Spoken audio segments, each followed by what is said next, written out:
They think they are above the law, and they believe that this world is passing away. For every second that this database remains unavailable to law enforcement, more victims are piling up. I absolutely believe in religious freedom. Jehovah's Witnesses can believe whatever they want to believe, and I don't have a problem with it at all. But as soon as their conduct puts kids in danger, that's when they become my concern. But I think what most people might not know about Jehovah's Witnesses is that they're a doomsday organization. We thought Jehovah himself is using this man in this capacity to run this congregation. But from the very first time I saw him, he made my skin crawl.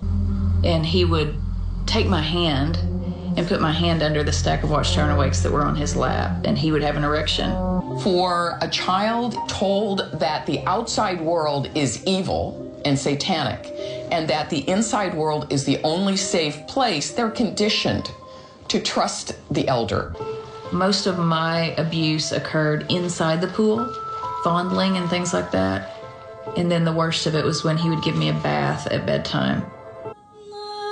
While he was doing what he wanted to do, I seemed to kind of drift away from myself. During the years that I was being abused, I never told a single person about it. I went through a pretty big crisis within myself of knowing that my grandkids are in the same congregation too, with him. I don't think most Jehovah's Witnesses are evil people. In fact, most of the Jehovah's Witnesses I've met have been really warm, open, generous people. These child sexual abuse policies, created and enforced by the Watchtower, they clearly allow the cycle of abuse to perpetuate itself in congregations around the country.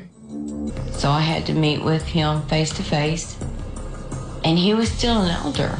As long as elders aren't telling abuse victims and their family members to go to the authorities, there is still a huge possibility of children being in danger due to these policies.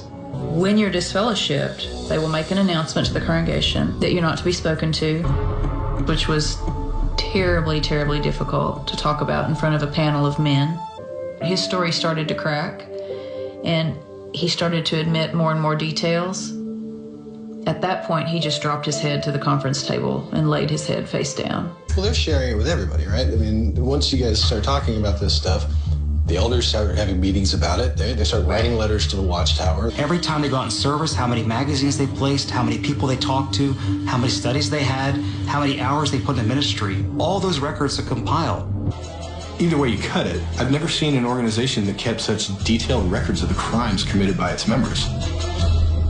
Erwin Zalkin is a San Diego attorney who has filed more child sex abuse lawsuits against the Watchtower than anyone else in the world. There are different retention periods for different documents, but anything that deals with child abuse is marked do not destroy, so it stays indefinitely in the congregation's file.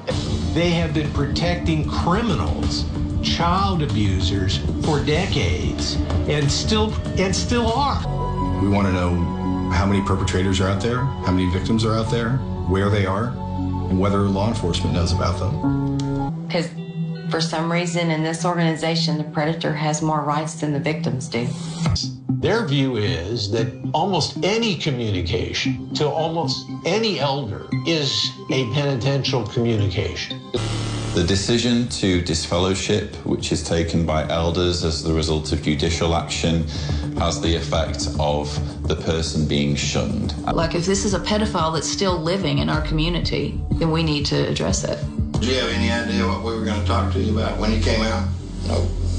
I really thought everything was over because of my disfellowshipping took care of any harm that I did to anyone. They did arrest him, and he was put in jail. He was bailed out, I believe, that night by an elder from the congregation. The DA was convinced that we had solid evidence to send Ronnie to prison. Statute of limitations is a deadline by which a crime has to be charged. The law says if you don't report it within a certain number of years, there will be no justice for you. If I was a parent, I'd want to know if there's a legacy of child abuse in the place where I go to worship every week. Ronnie's never paid a price, even close to what he should have paid.